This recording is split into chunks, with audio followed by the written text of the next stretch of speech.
So here's how things look right now in 2024. Georgia, of course, building quite the lead. 10 commits, far and away number one. But we want to focus on number 4 right here. And to do that, we're going to bring in our friend Chris Nee, senior writer for Noles 24/7, here to talk some Florida State. Hello there. How are you guys? Great. So the Noles, they currently have the 4th ranked class in 2024 with 9 commits, to show that graphic. Before we talk specifics, though, how has Mike Norvell parlayed the success this past season on the field into recruiting momentum? They had 3 junior days in January. It was very noticeable the amount of talent that they were getting on campus was drastically improved from what we've seen in past years here with Mike Norvell at the helm. I think the reason for that is twofold reasons. Obviously, winning's a big part of it, but another big part of it is they've been able to build relationships finally with kids. When they came in, they had the COVID year, obviously eliminated the ability for them to go on the road. They weren't able to see coaches. They weren't able to see kids. They weren't able to build relationships for that first year. They also had a bad season, so that kind of puts them behind the 8 ball. Once they started getting success, they kept getting guys on campus. They sold their vision. Kids bought into that vision. They've allowed themselves to have kids repeatedly on campus multiple times. I think they're a staff that believes they need to get a kid on campus if they're a sophomore 4, 6, maybe 8 times between then and when they make a decision to really put themselves in a position. They also want to build those relationships with the young men that they're recruiting. Yeah, Chris, you mentioned it there a little bit, and I wanted to go more in depth about that I guess strategy, right? You're able to put yourself in the running for some of the talented players, especially in state, but it's another thing to actually put yourself in position to win those battles. Do you think the Seminoles have reached the point where they're back competing and even beating out some of the top programs for the nation's best prospects? Well, when you look at their commitment list right now, a guy like Cam Davis is somebody that Georgia certainly wants. A guy like Jordan Pride has plenty of good options. A guy like Tawaski Abrams, very talented, speedy wide receiver. He's a kid that had very good options. I think they were ahead on a few of these guys. Luke Kromenhoek's another one, quarterback. I think they were very far ahead on Kromenhawk. They took Luke Kromenhoek before he really played a varsity snap consistently at quarterback because he was behind an Auburn commitment a couple years ago at the high school that he's at. They've done a very good job evaluating being ahead. Now, can they go head-to-head and win? It's going to be tested. They're recruiting a guy like Landon Thomas, a former commitment for them, who's currently committed to Georgia. They kind of are playing the long game with him, trying to get him to flip back from Georgia to FSU.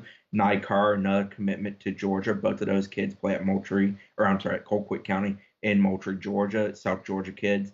They keep getting them on campus. They were here again in January. They're definitely kids that FSU wants. They're high-level kids. Do I think FSU can win head-to-head battles with the Georgia, the Alabamas, people of that sort? Yes. I think they've put themselves in that position. I think they have a belief that they're going to be a very, very good football team this year, a double-digit winning football team that's going to compete for the ACC crown, possibly be in the national picture. I think they believe if they do what they're going to do on the field with the relationships they're building off of it, that they're going to be able to pull in the best high school class they have in their time in Tallahassee. Yeah, it's not just recruiting, very active in the portal as well. On our signing day show, actually, Director of Scouting Andrew Ivins accidentally called the head coach Mike Portal. It was, of course, a mistake, but also, I mean, this is something, feel free to workshop. I think it's a great nickname. But my question for you, though, is how does his heavy portal use affect recruiting? I don't think they're ever going to shy away from the portal. One, they've been very good at it, and they've kind of figured it out. I think they unlocked the key to it a little bit ahead of the national average. You look at the class they had last year, they signed 27 total players. A third of that came directly from the portal, 9 of the 27. I think their portal strategy going forward will be to get kids that can be very good plug-and-play immediate help and guys who long-term can help strengthen a position that maybe has a void, whether it's a very young player or a very old player, kind of filling in a class that they're missing, especially if they were to lose somebody to the portal. So I don't think they're ever going to shy away from the portal. I think they're too good at it to do so. I do think they want to get stronger in the high school ranks and continue to recruit there. Mike Norvell spoke to him yesterday at a booster stop before he addressed a lot of FSU faithful. He talked about the fact that they did have 66% of their class last year come out of high school ranks. I think they understand that to some degree there's a negative recruiting tone with them being the portal kings, that maybe people are going to try to sell it that they neglect the high school ranks. They don't want it viewed that way. They don't believe it should be viewed that way, and I don't think they're going to allow it to be viewed that way long term with how they're going to recruit high school kids. But at the same time, they will still lean on the portal. They will still go get the best of the best.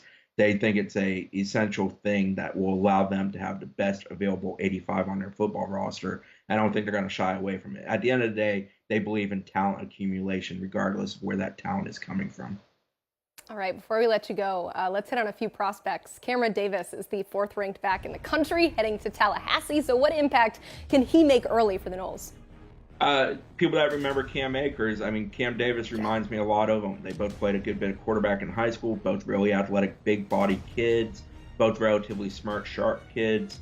I think the transition to the college game for Cam Davis is not going to be a difficult one. He's a very, very good north-south runner, high-end speed, gets there very quickly, has a gear shift where it allows him to get going and separate from people. A physical guy who finishes runs effectively. Also got pretty soft hands. He doesn't get showed a whole lot in high school because obviously playing quarterback most of the time. But he's a guy with the way FSU uses running backs in the passing game, I think will be effective in that regard as well. Chris, Florida State targeted quarterback Luke Kromenhoek early, landed his commitment over a year ago, and with QB being often one of the more stressful parts of the process, and obviously the face of a recruiting class, how do you think that's going to help Mike Norvell and that staff be able to sell the program heading into the spring? They hit a home run with Luke Kromenhawk. They were ahead of the curve on that. I think 24/7's ahead of the curve on that compared to other people in the industry. He's a really talented, high-level passer. He's a kid that can throw to all parts of the field, strong-armed. I think his ceiling's incredibly high, but he's a really good football player today. And the best thing about Luke is that he's kind of old school at the quarterback position. I heard you guys talking about Dylan a little bit earlier and how much, I think it was Greg that said how much he liked him because of his approach, kind of a humbleness to him. Luke certainly has some of that to him too, where he's old school. He loves the game of football. He's a good kid. He likes spending time with other recruits and recruiting them, but he also just likes building relationships with guys. It's not so much he's just going to walk up to you and sales pitch you. He wants to get to know you. He's going to build a bond, and obviously, if you're pretty talented, he probably wants to play with you. He's been a big piece for them, and he's one of those kids that I think bought into their vision, almost 12 months ago when he committed. He committed 11 months ago now. He bought into it before it was really a true vision, before they hit the 10-win mark like they did this past year. I think there's something to that. I think he wholeheartedly believes in what they're doing in Tallahassee. I love it. We got a question here in the chat for you. You good to answer a Noles fan question? Sure. A bonus one? Sure. All right. Which top 50 defensive 2024 recruits does FSU have traction with, not named Charles Lester? Who else are they in play for? Well, they stole the easy answer. I mean, Charles Lester that's the point. If it's not Charles Lester, trying to think who else is ranked that high right now. Kamarion Franklin's a talented young man. He's a 5-star in the composite. He's supposed to be back on campus in March. They've got traction in the sense of he keeps showing up. I believe this will be 3rd or 4th time on campus for him, but they're going to have to fight a battle there. That's going to be one where it's going to be difficult to get. But he qualifies as a top 50 kid that, they're in the game with. They're definitely chasing. But Charles Lester is the name to know in that top 50 group. Hey, be sure to keep it locked into Noles 247 for all things Florida State all year long.